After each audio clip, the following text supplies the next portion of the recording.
বাংলার রাজনীতিতে যখন গুঞ্জন, জল্পনা আর অন্তর্দ্বন্দ্বের ঢেউ একের পর এক আছড়ে পড়ছে, তখনই যেন নতুন বার্তা দিল তৃণমূল কংগ্রেস। ক্ষোভের আগুনে দল ভেঙে দুভাগ হয়ে যাওয়ার আশঙ্কা, নেতৃত্বের প্রশ্নে অন্দরমহলে টানাপোড়েন, অভিষেক ব্যানার্জিকে ঘিরে ক্রমবর্ধমান বিতর্ক, সবকিছুর মাঝে এক কৌশলী রাজনৈতিক চাল দিলেন দলনেত্রী মমতা ব্যানার্জি। পদ পরিবর্তন না করেও দলের ক্ষমতার ভারসাম্যে বড়সড় রদবদল ঘটিয়ে বুঝিয়ে দিলেন তৃণমূলের শেষ কথা এখনো তাঁরই। দীর্ঘদিন ধরে তৃণমূলের অন্তরে একটা প্রশ্ন ঘুরপাক খাচ্ছিল, দলের ভবিষ্যৎ নেতৃত্বের রূপরেখা কি। একদিকে মমতা ব্যানার্জির অবিসংবাদিত কর্তৃত্ব, অন্যদিকে অভিষেক ব্যানার্জির ক্রমবর্ধমান রাজনৈতিক প্রভাব। এই দুই মেরুর মধ্যে দূরত্ব বাড়ছে কিনা তা নিয়ে রাজনৈতিক মহলে বিস্তর আলোচনা চলছিল। এমনকি বারবার দলের সর্বভারতীয় সাধারণ সম্পাদকের পদ থেকে অভিষেক ব্যানার্জিকে সরানোর দাবিও উঠেছিল দলের একাংশের তরফে। এই আবহেই শুক্রবার কালীঘাটে মমতা ব্যানার্জির বাসভবনে অনুষ্ঠিত হয় তৃণমূল কংগ্রেসের জাতীয় কার্যনির্বাহী কমিটির বৈঠক। আর সেখান থেকেই এলো এমন এক সিদ্ধান্ত যা রাজনৈতিক মহলে নতুন করে আলোচনার জন্ম দিয়েছে। অভিষেক ব্যানার্জিকে তার পদে বহাল রাখা হলেও তার দায়িত্বের কাঠামোয় আনা হয়েছে গুরুত্বপূর্ণ পরিবর্তন, রাজনৈতিকভাবে যার তাৎপর্য অত্যন্ত গভীর। তৃণমূল সূত্রে জানা গিয়েছে, সর্বভারতীয় সাধারণ সম্পাদক পদেই থাকছেন অভিষেক ব্যানার্জি, তবে এবার থেকে তাকে সাংগঠনিক কাজে সহযোগিতা করবেন দলের দুই বর্ষিয়ান নেতা ডেরেক ওব্রায়েন এবং দোলা সেন। তাদের যুগ্ম জাতীয় সম্পাদক পদে দায়িত্ব দেওয়া হয়েছে। রাজনৈতিক পর্যবেক্ষকদের একাংশের মতে এই সিদ্ধান্ত নিছক সাংগঠনিক পুনর্বিন্যাস নয়, বরং দলের অভ্যন্তরীণ ভারসাম্য রক্ষার একটি সচেতন প্রচেষ্টা।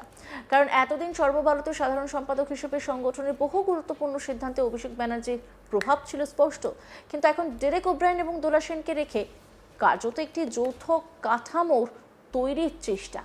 ফলে সিদ্ধান্ত গ্রহণের প্রক্রিয়ায় আরও বেশি সমন্বয় ও পরামর্শের সুযোগ তৈরি হবে বলে মনে করা হচ্ছে। রাজনৈতিক মহলের মতে মমতা ব্যানার্জি এক ঢিলে একাধিক পাখি মারার চেষ্টা করেছেন।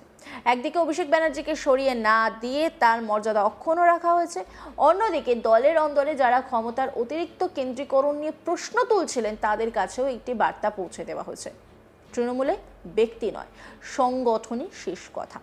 শুধু তাই নয়, এই বৈঠকে আরও একাধিক গুরুত্বপূর্ণ সাংগঠনিক পরিবর্তনের সিদ্ধান্ত নেওয়া হয়েছে। সবচেয়ে উল্লেখযোগ্য পরিবর্তন হয়েছে রাজ্য সভাপতির পদে। এতদিন এই দায়িত্বে ছিলেন সুব্রত বক্সী। দীর্ঘ রাজনৈতিক অভিজ্ঞতা ও সাংগঠনিক দক্ষতার কারণে তিনি দলের অন্যতম গুরুত্বপূর্ণ মুখ হিসেবে পরিচিত। দলীয় সূত্রের খবর, দীর্ঘদিন ধরেই তিনি এই পদ থেকে অব্যাহতি চাইছিলেন, যদিও অভিষেক ব্যানার্জির অনুরোধে তিনি দায়িত্ব সামলাচ্ছিলেন। সম্প্রতি বাড়ির শৌচালয়ে পড়ে গিয়ে চোট পান সুব্রত বক্সী। শারীরিক অসুস্থতার কারণে ও দায়িত্ব থেকে সরে দাঁড়ানোর ইচ্ছা প্রকাশ করেন তিনি। অবশেষে তার সেই আবেদন মঞ্জুর করেছে দল। নতুন রাজ্য সভাপতি হিসেবে দায়িত্ব পেয়েছেন চন্দ্রিমা ভট্টাচার্য। প্রশাসনিক ও রাজনৈতিক দুই ক্ষেত্রেই তার দীর্ঘ অভিজ্ঞতা রয়েছে। মমতা ব্যানার্জির ঘনিষ্ঠ বলয়েও তিনি গুরুত্বপূর্ণ মুখ হিসেবে পরিচিত। ফলে সংগঠন পরিচালনার ক্ষেত্রে তার ওপর আস্থা রেখেই এই দায়িত্ব তুলে দেওয়া হয়েছে বলে মনে করা হচ্ছে। তবে সুব্রত বক্সীকে পুরোপুরি সরিয়ে দেওয়া হয়নি, তাকে জাতীয় কার্যকরী কমিটির সহ সভাপতির দায়িত্ব দেওয়া হয়েছে। অর্থাৎ অভিজ্ঞ নেতৃত্বকে পাশে রেখেই নতুন প্রজন্মের হাতে সাংগঠনিক দায়িত্ব তুলে দেওয়ার চেষ্টা করছে তৃণমূল। এই নিয়ে একটি রিপোর্ট তুলে ধরেছেন আমার কলিগ রাহি হালদার। দেখব।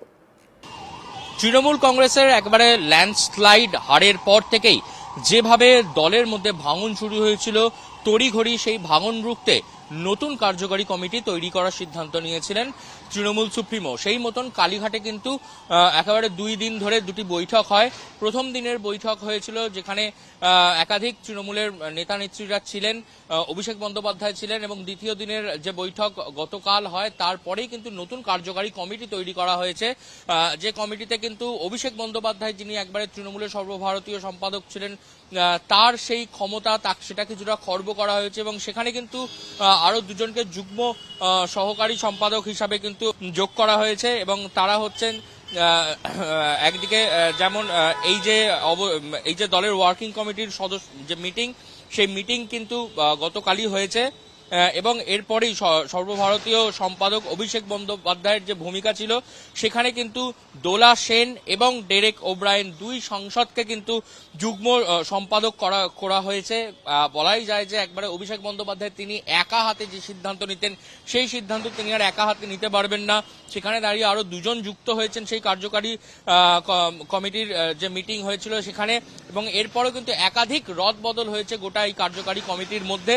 যেটা জানা যাচ্ছে যে সুব্রত বক্সি তার জায়গায় কিন্তু রাজ্যের নতুন সভানেত্রী হয়েছেন চন্দ্রিমা ভট্টাচার্য, এবং সুব্রত বক্সি জাতীয় দলের সহসভাপতি হিসাবে থাকছেন, এবং সভানেত্রী হচ্ছেন নয়না বন্দ্যোপাধ্যায়, স্বাতী খন্দকার, সাজদা আহমেদ, মমতা বালা ঠাকুর, এবং মহিলা সংগঠনের রাজ্যের সভানেত্রী হচ্ছেন মালা রায়, এবং রাজ্যের সাধারণ সম্পাদক হলেন হচ্ছে বাবর আলী, রাজীব বন্দ্যোপাধ্যায়, পুলক রায়, অরূপ বিশ্বাস, অসীমা পাত্র, এবং রাজ্য মুখপাত্র হচ্ছেন কুণাল ঘোষ এবং শীর্ষান্ন বন্দ্যোপাধ্যায়, এবং একই সঙ্গে হচ্ছে তৃণমূল কংগ্রেসের কোষাধ্যক্ষ হচ্ছেন সুভাষিস চক্রবর্তী।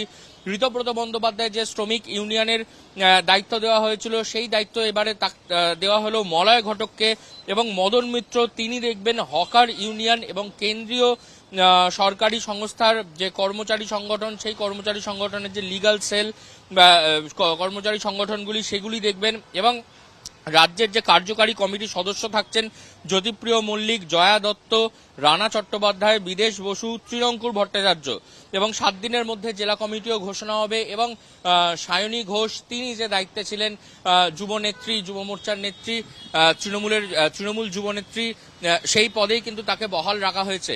নতুন এই কার্যকারী কমিটি, সেই কার্যকারী কমিটি তড়িঘড়ি তৈরি করার কারণ হচ্ছে যেভাবে দলের মধ্যে বিভাজন দেখা যাচ্ছিল, দল ভাঙতে শুরু করেছিল, সকলের একটা ক্ষোভের বহিঃপ্রকাশ ছিল অভিষেক বন্দ্যোপাধ্যায়ের উপরে। সেই কারণেই কিন্তু অভিষেক বন্দ্যোপাধ্যায়ের ক্ষমতা কিছুটা খর্ব করা হলো। এখানে কিন্তু তার সঙ্গে আরো দুজনকে যুক্ত করা হয়েছে, ডেরেক ওব্রায়েন এবং মালা রায়, এবং একই সঙ্গে দাঁড়িয়ে যে পুরো যে নতুন যে কার্যকারী কমিটি তৈরি করা হয়েছে সেই কার্যকারী কমিটি কিন্তু গতকালই এরকমই একটি তৈরি করা হয়েছে, যেখানে দাঁড়িয়ে নতুন মুখপাত্র হয়েছেন কল্যাণপুত্র শীর্ষান্ন বন্দ্যোপাধ্যায়। কল্যাণ বন্দ্যোপাধ্যায়কে ন্যাশনাল স্পোক্সপারসন হিসাবে বেছে নিয়েছে তৃণমূল কংগ্রেস, এবং এরপরই একাধিক রদবদল দেখা গেল তৃণমূল কংগ্রেসের যে নতুন যে কার্যকারী কমিটির আগেই বুধবার তৃণমূল কংগ্রেসের তরফ থেকে একটি নোটিফিকেশন জারি করা হয়, এবং সেই নোটিফিকেশনে বলা হয় যে সমস্ত কার্যকারী কমিটি সেটাকে ভেঙে দেওয়া হচ্ছে, এবং তার পরবর্তীতে নতুন কার্যকারী কমিটি গঠন হচ্ছিল, এবং তৃণমূল সূত্র মারফত খবর যে এই কার্যকারী কমিটি নিয়েই কিন্তু তারা আগামী দিনের যে লড়াই সেই লড়াইয়ের প্রস্তুতি নিচ্ছে। অন্যান্য খবরে আপডেটের জন্য অবশ্যই নজর রাখুন আজ তাক বাংলার ইউটিউব স্ট্রিমিংয়ে। লাইক, কমেন্ট, শেয়ার এবং সাবস্ক্রাইব করতে ভুলবেন না।